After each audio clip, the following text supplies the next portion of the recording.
As the founders of Surefoot, Bob and Russ Shea are obsessed with creating the perfect ski boot for you because they know that a properly fitted custom ski boot will make you a better skier, whatever level you're at. Surefoot. Better fitting, better skiing.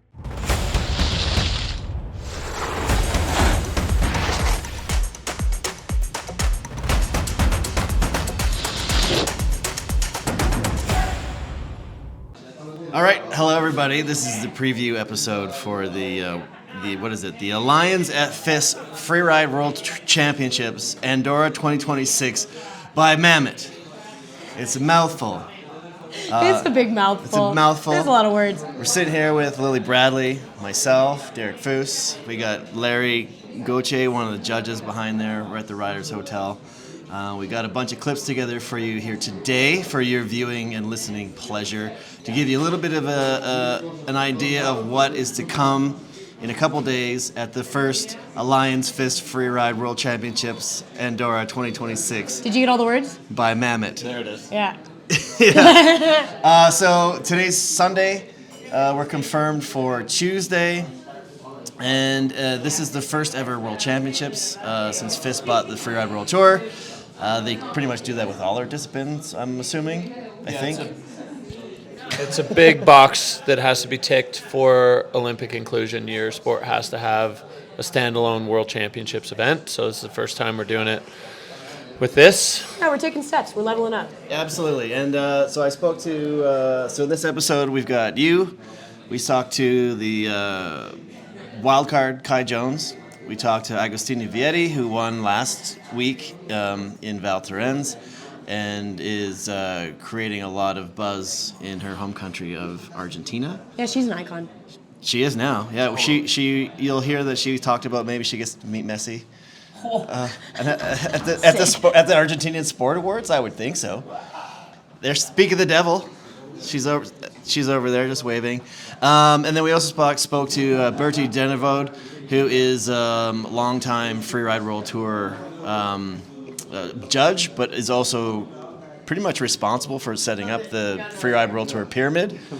And yeah, we're going to give you that information. But first, we're in Andorra. And it's a cool little spot. It's kind of a weird duality. It's a mountain town where everything's built into the side of the mountain. But then it's a massive city. But then there's also like a Shibuya Japanese style Tokyo area, which I didn't realize existed, which like really blew my socks off. Yeah. Indoor golf, ponies, anything a man could ever want. Yeah, it's pretty wild, eh? Like this place is like two different personalities. Pretty fancy. Like as soon as you cross the border from France and Spain, everything's just like 80% newer and shinier and fancier. Yeah. And sponsored by a private bank. Yeah, including this event, I think. It's an insurance company, I believe. Allianz. Okay. Yeah. But it's sick, and for the first time in a long time, the snow in Andorra is banging. Like it's really, really good. It's powder. The coverage is good. There's snow in the valley, like at the hotel, which I mean, I've stayed at this hotel a bunch of times, and it's always t-shirts outside. You golfed one year, didn't you? Yeah, I've golfed here multiple times when we should have been skiing, but I've literally never seen it with snow. Like Yeah. It's like the most like exciting it's ever been. it's sick, and the venue looks really good. It's filled in. It's it's POW. It looks awesome. Yeah. It looks really, really I think awesome. we have a POW comp on tap, which is going to be great for a first-time thing. Like to have this event be the first time in a place that historically has been challenging for snow, to have it be like really, really on, I think is like it's just all kind of rolling towards something really cool. It's exciting. It snowed twice since we've been here. We've been here for about 3 or 4 days already. It's already snowed twice. The riders have been shredding the crap out of this mountain. Yeah, it's a certified dump. It dumped. Yeah. Yeah. Larry rode the chair with a guy yesterday who just looked him in the eye and was like, "You cannot believe what I've seen on this mountain." And Larry's like, "Well, no, I believe it." Yeah. He was so blown away by and there was one chair open. The rest of the resort was closed because it was windy as, and so everybody was like in view of the chair and roaming in these huge rat packs of pro riders, and the show was sick. And this guy was like, he had literally never seen anything like it. It was so funny and awesome. Just blowing people away. So as we said, the weather is good. The conditions are good. We're on the Bastard Negra face, which last was used in 2018. 2018. I think Drew Tabke put on a show on that event. I think that's one of the. Yeah, he had one of the greatest almost wins in history. Oh, that's the one where he hit the cat track. Yeah. Double Right. at the top. Yeah, and then a huge backflip, or 3, and then blew his skis off on the road at the bottom. cat No track. score. Yeah, that was Womp womp. messed up. Yeah. Turdell won. Right. So we'll see. Is he the only rider that's ridden this face? Possibly. Carl was in that event. Carl. Yeah. The Swedes. Yeah. The Swedes got a solid leg up. This Big time. So, Yeah, none of the ski women, none of the snowboard men, none of the snowboard women were in that field then. All right, so we've got a fresh face for majority of the field. It's going to go in order of snowboard men, snowboard women, ski men, and ski women. And another thing we have to note too is because this is the World Championships, this isn't part of the tour, which is why you're here. Yeah. You're just doing the one-off this year. Yeah, it's a standalone comp. Yeah, so standalone special event. So this has no effect on the tour standings, which could mean that we're in for some pretty insane performances or attempts. Well, if you've ever been to the Junior Freeride World Championships, it's have not. about a 20% land rate Yeah. on the runs, because the pervading feeling is you're either world champ or you're not. Second doesn't matter. So everyone's going for a winning run, and many of them don't work. Hey, it's a send-a-thon. Yeah. It's a huck your meat kind of event. Totally. And if it works, sick. And so there's 2 ways it could go, in my opinion. We could have the whole field in the 90s Yep. in every category, or And every person in the nines. yeah, or we could have 60 to 70% of the field with no scores in the skiers, and a whole bunch of like 20-point runs in snowboard, and 1 or 2 that actually stuck. But is it about the scores, or is it No, about the it's- flips that we make along the way? Absolutely. Yeah. Yeah, so something's going to happen, and either way, I think it's going to be exciting. It's a big face. It's like It's huge. 450 meter vertical. Yeah. So And there's some whatever that big, is, like big 1,400 features. feet, I think, for Imperial people. Yeah, long, big, and a lot to do. I'm hoping for a diverse line selection variation. comp. Yeah, like last 'cause week it was kind of funneled into the exact same spot. What do you think of that, Lily? I think that's unlikely, but I love your idealism. Reckless optimism. That's Yeah, how I roll. reckless optimism. Do you know what your line's going to be? Oh yeah, Yeah. for sure. It's just like whatever the biggest cliff is, just pick that one And you're going to send it. for sure. Fantastic. Dude. No, yeah. you're going to stomp it. Yeah, triple backflip, maybe Drew Tabke air. Who knows? Don't do tap kid. Stay on your feet. Skis on at the bottom. Skis on. All right, well, so we got 4 little quick interviews from today during Facecheck, including one with you, one with the Freeride World Tour official, and a couple riders. So enjoy this and get ready to watch on Tuesday. It's going to be at 3 a.m. in British Columbia, where we live in Whistler, and then just figure it out from there. And enjoy the show. I think that's it. That's all I gotta do. Yeah, you guys are so talented. Yeah, you were right in there. You fit in like a charm. Oh my God, should we start a podcast? All right, we are in front of the face. That's it right there? Right there. Right there. So we are currently at Facecheck Day. What's going on here? Well, everyone's picking lines where it's a full powder day, so the morning was sick. Like everyone was skiing together, big Rat Pack mob of World Tour shredders and riders that are just here for this event. Everybody absolutely going off. Rode the chair with the guy who's like, "You cannot believe what I've seen on the mountain today." Like, I believe it. But conditions are unreal. There's a bunch of new snow. There's more to come. This is kind of our only light window. So everybody's gathered around here getting this whatever scoping they can, because knowing that tomorrow's going to be stormy and then the comp's on Tuesday. Yep. So it's like closing in. And everybody's got to make some heavy decisions, because there's a lot of options on this face. Yeah, I've been talking to a few of the riders, and they're just like, I don't know yet. And I was talking to one of them, and I was like, when you see a feature, and I know you're a coach, so I've seen you sitting with a handful of athletes here. Some of the riders are your former athletes, so they come, and you were talking about this the other day. So when you're looking at a face like this, what is the first thing they look for? Is it like the feature? Or do they look for a landing? Do they look for like an in-run? Like what's the quick, if you can give me like a quick process of like, I'm picking my line, I gotta figure out like specific moments in that line. What am I doing? A lot of them are looking for features that call to them and then trying to find a way to link them together. So if they have one thing that they're like, hey, I really want to do that.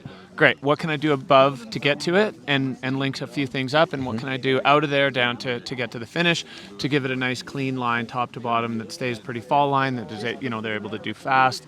There's a million different processes that people have, but that's kind of the main one where like find a couple things that you fall in love with that really shout out to you, and then figure out how to link them together and add above and below. Now, is that chosen? And like, do riders look at that and be like, I know some of them do, like, I want to do a double backflip today, or I want to do a cork 7 off something. And is that how they go in looking for that feature? Yeah, so everybody's got a real unique style in freeride and a style of skiing and riding. And so they're looking for features that shine a spotlight on their style, that are really going to help their style, be kind of accentuated rather than just like looking for or at individual features. It's more like what looks good, what can I make look awesome? Yeah. And what suits me best? Yeah, exactly. Yeah. And I think when you have that as a mindset, you're golden. Like that's how you got to do it. And for a lot of the younger riders, they haven't all the way dialed in what their style is. So then you get into this really complicated spiral of like, oh, I want this and this and that and things that don't go together, or things that maybe work or don't work. And so there's a couple different ways of looking at it, but they're all in it right now, like up to their ears in it. So it's pretty interesting and exciting to just be like a over the shoulder observer. Yeah, nice. And do you usually have like random athletes that you don't never necessarily have like that experience with, that they're just like, hey man, can I like pick your brain? Absolutely. Yeah, when I first started, people found out I was a freeride coach. They come up to me, and so my philosophy is like, I will help anybody that asks. I'm never going to push it on somebody, but if people have questions, I'll answer. Yeah. And it's and also like keep my mouth shut about lines with other riders. Yeah. Like I think there's a level of trust that we've developed, that I'm not going to tell other people what you're doing if you come and talk to me. Right. Because if I do, then they're never going to talk to me. Your credibility is gone, shot. Right? Yeah, exactly. Yeah. Awesome. Well, I know that you were saying you're kind of moving your way up and down the crew here, and there's a lot of riders here that aren't regulars on the Freeride World Tour. There's a very different field. So there's a lot of riders that you don't necessarily know, and that's kind of what you're doing now. Is just kind of introducing yourself and saying, hey, this is me. And yeah, I just want to get to know them as much as I can, because I want to tell their story the best way as I can when we get into the broadcast comp on Tuesday. Yeah. So lots of riders that are from the Challenger Tour, both Region 1 and Region 2, and from countries that aren't as represented on the Freeride World Tour. So I think it's sick. Like we're definitely in for a show, and it's going to be interesting to see how the riders take this on, because it's not connected to anything. It's a one-off special event. Are we going to see like an absolute sling fest? Oh, right, because they don't have to worry. They don't have to worry about their. There's no points. There's no series. There's no throwaway runs. You're world champion or you're not. Yeah. It's that simple. So fireworks. A lot of the plans that I've been overhearing are pretty world champion worthy if they work. Yeah, right. All right, well, we'll just have to wait and see. Yeah, stay tuned. All right, I'm here with Berti Denervaud, longtime Freeride World Tour organizational member. You told me the other day you were kind of instrumental in really setting up the whole Freeride World Tour pyramid, the system. You've been involved in it for almost 30 years now? Yep. It's my 29th season judging. So it's been a while, and yeah, like you said, I was involved in creating the judging system, the rules for organizers, the point system, and to create a path for juniors to imagine how they could become world champion one day. Awesome. So today we're doing the site inspection right up there for the first ever World Championships. So, you've been involved with Freeride World Tour for all of these years, but now, since FIS came in, now you're finally getting into new stages of sport, how the sport's viewed in the world. That's got to feel like really good. Yeah, I mean, it's definitely something special. There's a whole new set of eyes starting to look at free riding, because this World Championship is the first step towards potentially having an Olympic day coming soon for free riding. So it's very different than what we used to organize, because it's a one-day event, one-day title. It's a big question mark for us on the organization, because for the riders it's kind of a risk it all to be world champion in one day, compared to having to go through the whole season without injury, sticking your lines, making the cut, which is probably pushing riders to have safer lines than they probably will here for a one-day comp. So you expect fireworks? We expect fireworks for sure. So with a comp like this, is there much difference in setting up like this special one-off event than there is some of the other events? I know, like you just mentioned, the riders will probably approach it a little differently because it doesn't affect the rest of the season. But how does the setting up this event differ from, say, any other event for the Freeride World Tour? For us, there's not much difference. It's pretty much the same. But yes, because we know they're going to send it, we're asking ourselves, okay, is there maybe a couple things that we should close, even though it might be doable, maybe terrain-wise, you mean? Terrain-wise, so that we're not pushing them into trying too hard. We haven't closed much, so I think we're still going to see some big features taken, especially by the ski men category. And otherwise, it's pretty much the same. I think it's more on the political aspect of the organization. Nicholas has to have a lot more meetings with people from the FIS, with the Ski Federation from Andorra, and we see a lot more coaches than on the usual Freeride World Tour event, representative from the National Association. So there's more people to answer to, but for the rest, it's pretty much the same.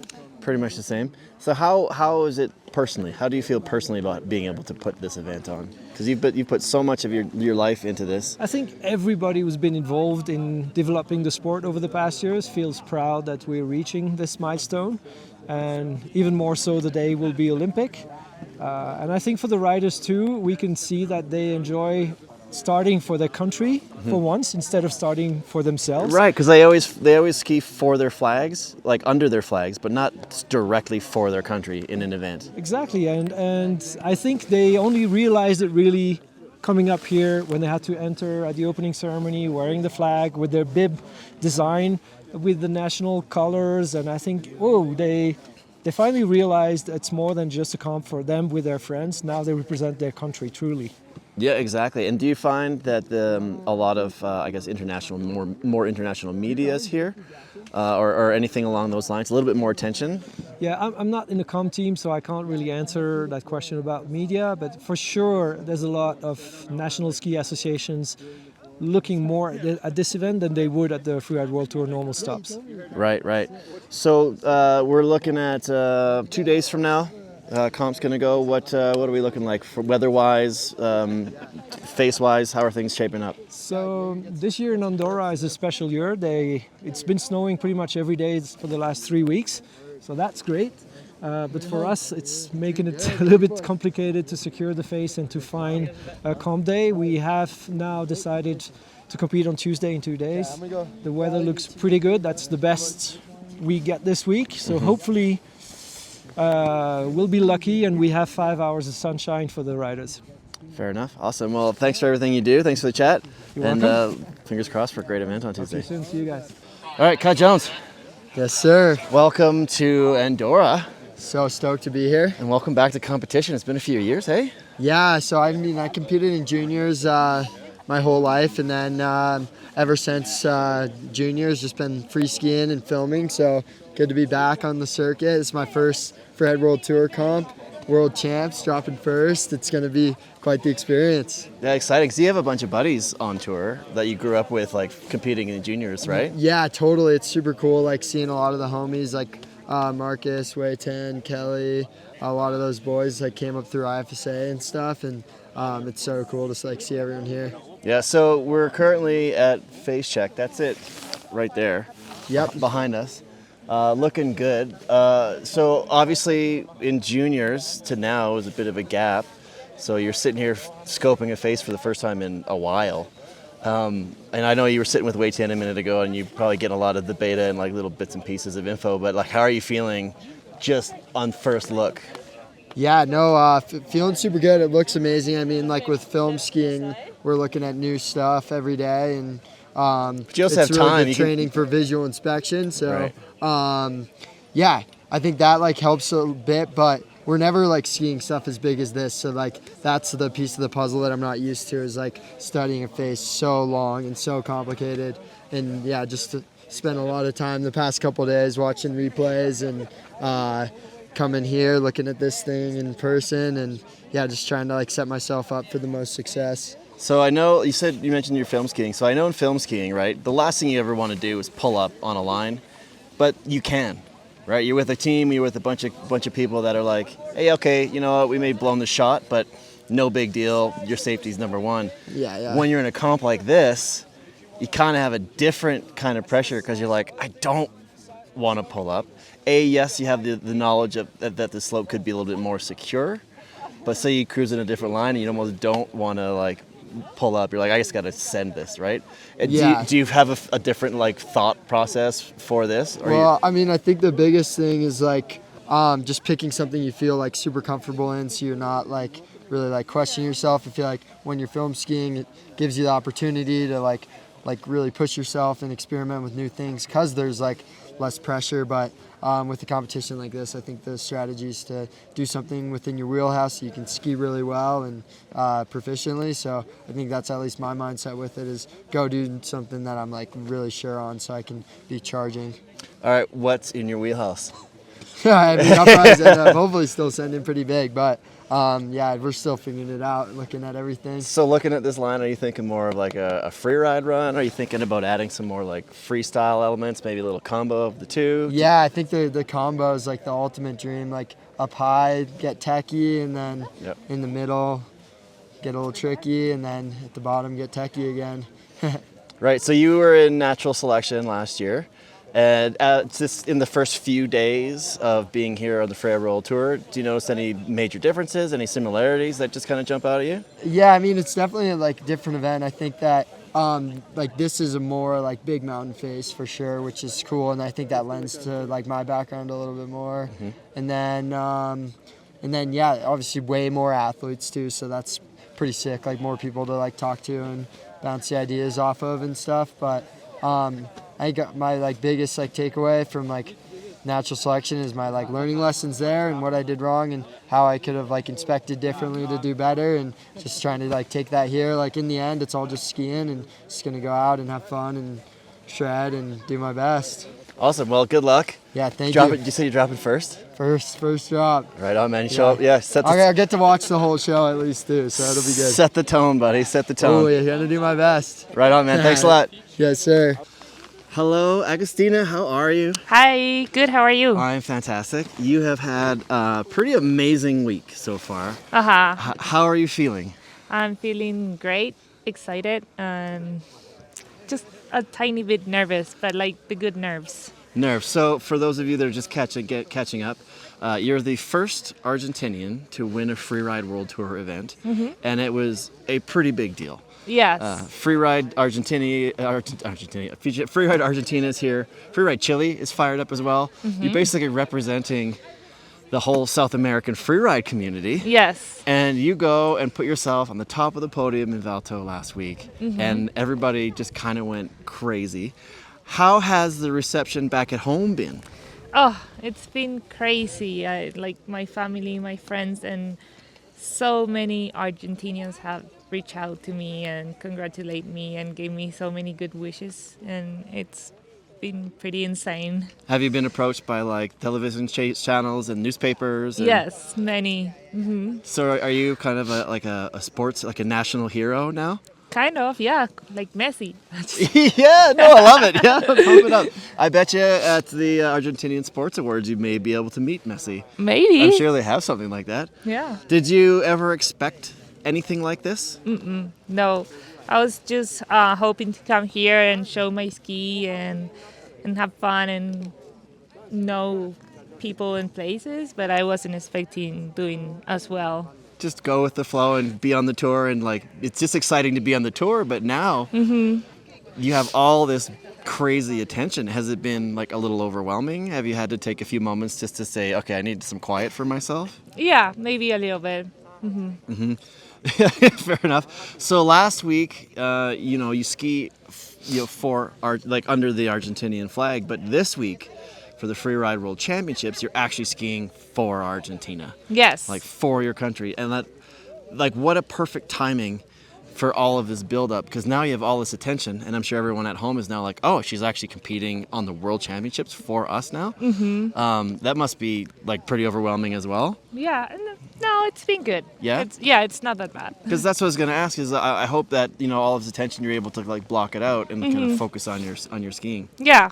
Yes, if people want to reach out and talk to me, I've been telling them like, talk to me when the championships finish. Yeah, all your friends, because you need to focus. Yes. Right? So that's the face is up behind us here.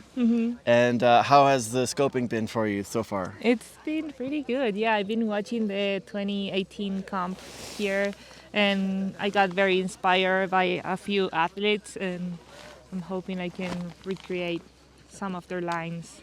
And is it? Do you feel any pressure coming into this event after what you did last week? And do you feel like you need to replicate it, do it again, or are you just happy to go and ski a line? No, I'm just happy to go and ski how I ski and show how I ski and ski with my friends. Yes, I'm just a little bit sad that my coach can't be here with me. Oh no, give your shout out. Give your coach a shout out. Mati, shout out to Mati. Is he back in Argentina right now? He's back in Vail. Oh, he's in Vail. Coaching too. But I'm sure he's the most excited, and he's going to be up at 4 a.m. watching the comp. He in better. A couple days. Yes. Awesome. Well, good luck in a couple days. Thank you. And I hope that this newfound energy and this newfound attention is nothing but positive for you. And to be honest with you, I hope it brings a lot of attention to a whole new generation of young girls and young boys that want to get into freeride. Yes. It's pretty exciting. Me too. Thank you, Mark. Thank you. Appreciate it. Good luck.